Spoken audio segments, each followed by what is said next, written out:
প্রিয় দর্শক, প্রীতি এবং শুভেচ্ছা নিন। সাজ্জাদ কাদির এই মুহূর্তে আপনাদের সামনে কথা বলতে এসেছি হিউম্যান রাইটস ওয়াচের প্রতিবেদন প্রসঙ্গে।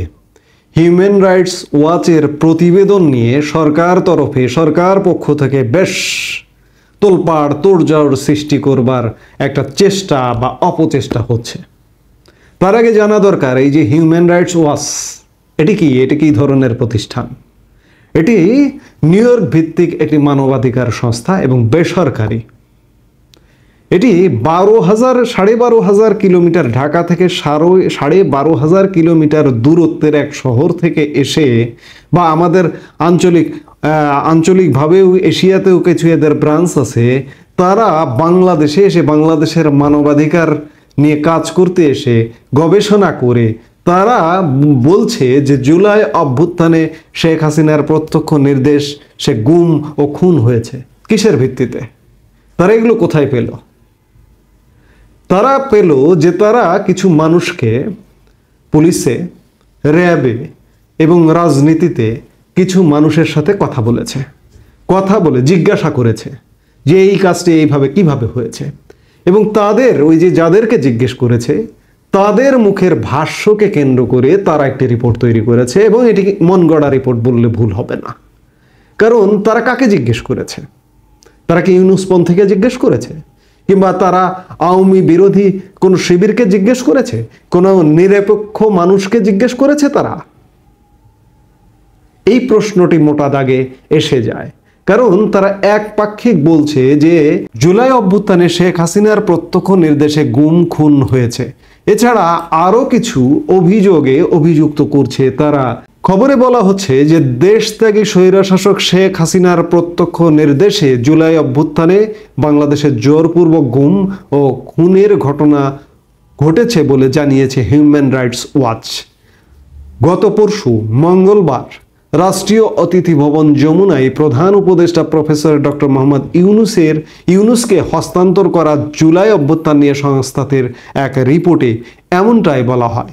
প্রধান উপদেষ্টার প্রেস উইং এ বিষয়ে একটি বার্তা দিয়েছে।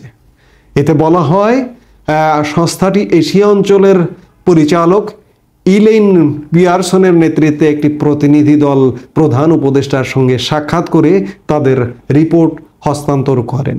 এ সময় তারা অন্তর্বর্তী সরকারের সংস্কার উদ্যোগ এবং মানবাধিকার পরিস্থিতির উন্নয়নের প্রচেষ্টায় প্রশংসা করেন।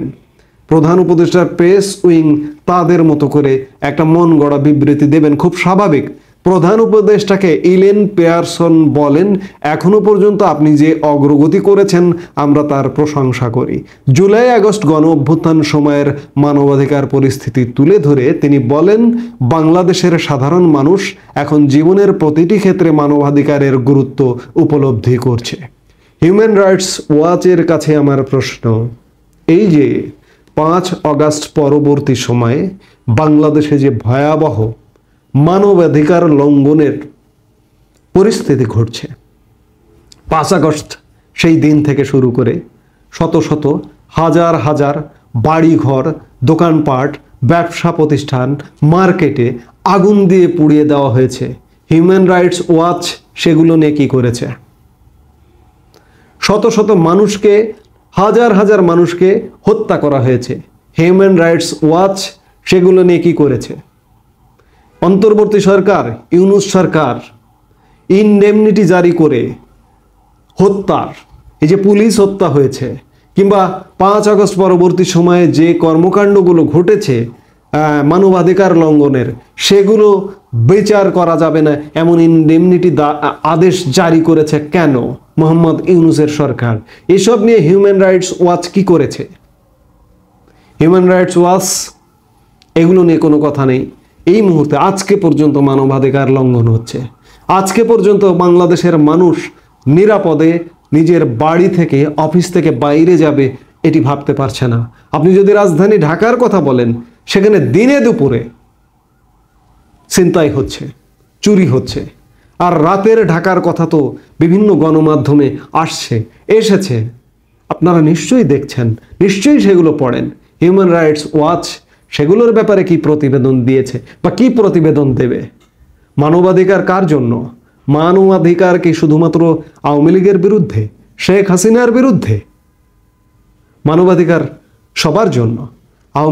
হিউম্যান রাইটস ওয়াচ যদি এই যে ইউনূস সরকারের সময় যে মানবাধিকার লঙ্ঘিত হচ্ছে সেগুলো নিয়ে একই সাথে যদি রিপোর্ট দেয়, রিপোর্ট প্রকাশ করে, তাহলেই সেটিকে বলবো যে সবার জন্য সমান মানবাধিকার। একটি বেসরকারি সংস্থা কোথা থেকে উড়ে এসে রিপোর্ট দিচ্ছে, কিছু মানুষের সাথে মন গড়া আলাপ করে রিপোর্ট দিচ্ছে যে শেখ হাসিনার আমলে এই হয়েছিল, শেখ হাসিনা এই করেছে, আরও বিভিন্ন বিষয়, বিভিন্ন আপত্তিকর বিভিন্ন কথাবার্তা বলেছে। র্যাবকে নিষেধাজ্ঞা দিতে বলছে, র্যাবকে নিষিদ্ধ করতে বলছে, গোলাম আজমের পুত্র আব্দুল্লাহ আমান আজমিকে হত্যার নির্দেশ দিয়েছিল শেখ হাসিনা, ইত্যাদি নানা প্রশ্ন। এগুলো সব কিছু সাজানো গোছানো, এগুলো ক্রিয়েট করা, এগুলো একটি নাটকের স্ক্রিপ্ট। হিউম্যান রাইটস ওয়াচকে যে মোহাম্মদ ইউনূসের সরকার ভাড়া করে আনেনি, এর নিশ্চয়তা কোথায়? হিউম্যান রাইটস ওয়াচ তো একটা বেসরকারি সংস্থা, বিভিন্ন প্রতিষ্ঠানের বিভিন্ন জায়গার দান অনুদানে পরিচালিত হয় এমন একটি প্রতিষ্ঠান। কাজেই এই রিপোর্ট নিয়ে মাতামাতি করবার কিছু নেই, কারণ শেখ হাসিনার আমলে 15.5 বছরে মানবাধিকার লঙ্ঘনের ঘটনা ঘটেছে, সেটি সব জায়গায় ঘটে। যে নিউ ইয়র্কে এই সংস্থার প্রধান কেন্দ্র, সেই নিউ ইয়র্কেও মানবাধিকার লঙ্ঘনের ঘটনা ঘটে। কাজেই শেখ হাসিনার আমলেও মানবাধিকার লঙ্ঘনের ঘটনা ঘটেছে। কিন্তু আজকে এই যে গত 6 মাসে বাংলাদেশে মানবাধিকার লঙ্ঘনের যে ঘটনা ঘটছে, এটি নজিরবিহীন। এগুলো নিয়ে হিউম্যান রাইটস ওয়াচের যদি রিপোর্ট থাকতো, বাংলাদেশের গণমাধ্যমে না হোক, আন্তর্জাতিক গণমাধ্যমে কিংবা এশিয়া অঞ্চলের আঞ্চলিক অফিসে গিয়ে আপনারা সাংবাদিক সম্মেলন করুন, করে তুলে ধরুন যে বাংলাদেশের এখনকার মানবাধিকার কেমন, কোথায় আছে।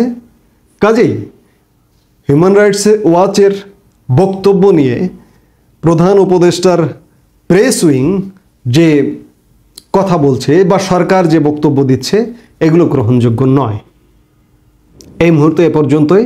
সবাই ভালো থাকুন, সুস্থ থাকুন।